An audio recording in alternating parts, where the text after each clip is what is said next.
Françoise sait qu'elle doit être prudente. Tous ceux qui connaissent le duc de Nemours lui ont dit de ne pas s'approcher de lui, mais elle ne peut pas résister. Chaque fois que le duc lui adresse un regard affectueux et exigeant, quelque chose frémit en elle. Elle savait que ce serait sa perte. Bien sûr, il serait erroné de dire que Françoise de Rogan, née dans une famille royale et n'ayant dans sa parenté que des ducs et des barons, n'est pas habituée à l'attention masculine. Beaucoup ont essayé de gagner les faveurs de la jeune beauté, mais ses frères, héritiers du titre royal, ont protégé sa sœur de l'influence de personnes susceptibles de leur causer des ennuis. Et Françoise supportait l'intransigeance de ses frères, l'intransigeance de ses parents et même la cruauté de sa cousine, la future reine de Navarre Jeanne III d'Albret, qui l'accompagnait dans ses voyages. Après la mort de son père en 1552, la toute jeune Françoise devient la demoiselle d'honneur de la reine Catherine de Médicis. La position honorable apporte son lot de soucis, et mademoiselle de Rogan n'a pas le temps de penser à son bonheur personnel, d'autant qu'elle le sait, le moment venu, sa famille choisira pour elle le meilleur des mariés. Mais pour l'instant, il est trop tôt pour cela. Françoise a à peine 14 ans. Mais Jacques de Savoie, duc de Nemours, est d'un tout autre avis. Il n'a que 9 ans de plus que Françoise, mais il a déjà l'expérience des affaires militaires et amoureuses. Une bonne moitié des nobles de tous âges soupirent pour le beau jeune duc, et celui-ci n'a pas honte d'en profiter.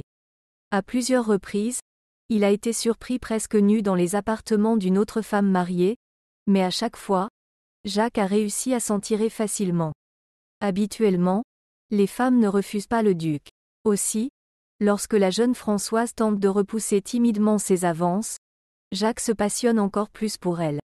Bientôt, toute la cour est au courant des sentiments du duc pour la modeste Françoise.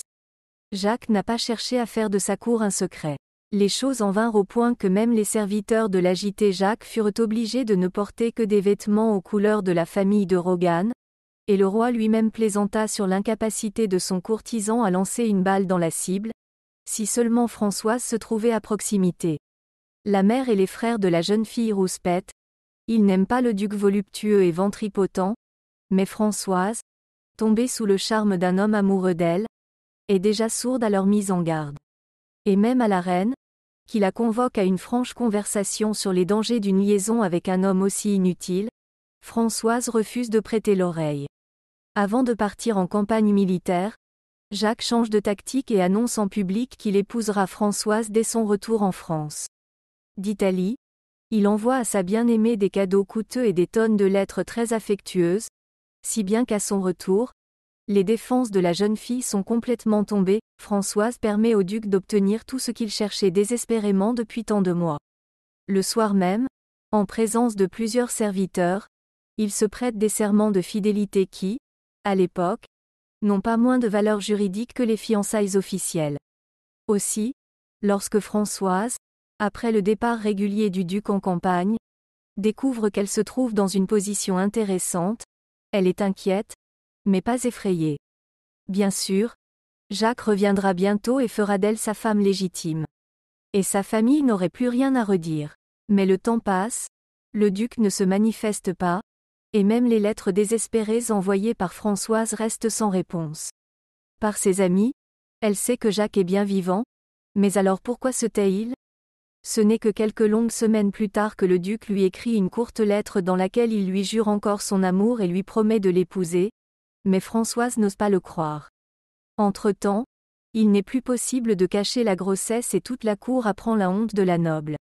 Le roi Henri II est furieux, il déteste les affaires secrètes du palais, surtout si elles causent tant de problèmes.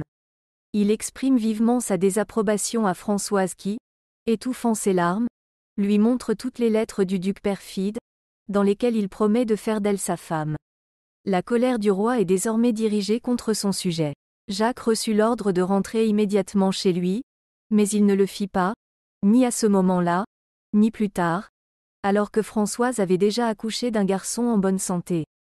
Les parents de la malheureuse fille intentèrent un procès à la canaille, mais le duc ne se présenta pas à l'audience. Par chance, Henri II mourut inopinément et Françoise se retrouva sans soutien royal. Le duc s'attendait probablement à ce que sa fiancée trompée ait peur d'aller plus loin et que l'affaire s'arrange d'elle-même, Mais Françoise était déterminée et n'a pas abandonné les siens, même lorsque le pays tout entier était plongé dans des guerres civiles et religieuses. Le duc a beau essayer d'échapper à la justice, accusant les témoins de Françoise de mensonges et de corruption, sabotant les audiences du tribunal et cherchant à gagner du temps comme il le pouvait, il a même épousé une autre femme, la duchesse Anne de Guise. Furieuse, Françoise envoie à l'abbaye, où a lieu le mariage, le bailli pour interrompre la célébration, mais l'avocat est simplement jeté en prison, et le mariage est conclu. Le procès dura des décennies, l'obstinée Françoise impliqua plusieurs monarques et papes dans son affaire et parvint finalement à obtenir de Jacques qu'il reconnaisse au moins son fils et lui lègue quelques terres. Les procès interminables compromettent gravement la santé de Jacques, qui meurt de la goutte quelques années après la fin des litiges. Françoise lui survit et s'éteint à l'âge de 51 ans. Elle passe la fin de sa vie dans son château, ne sachant plus où donner de la tête, elle qui a passé toute sa vie à chercher sans cesse des relations. Merci d'avoir regardé ce film.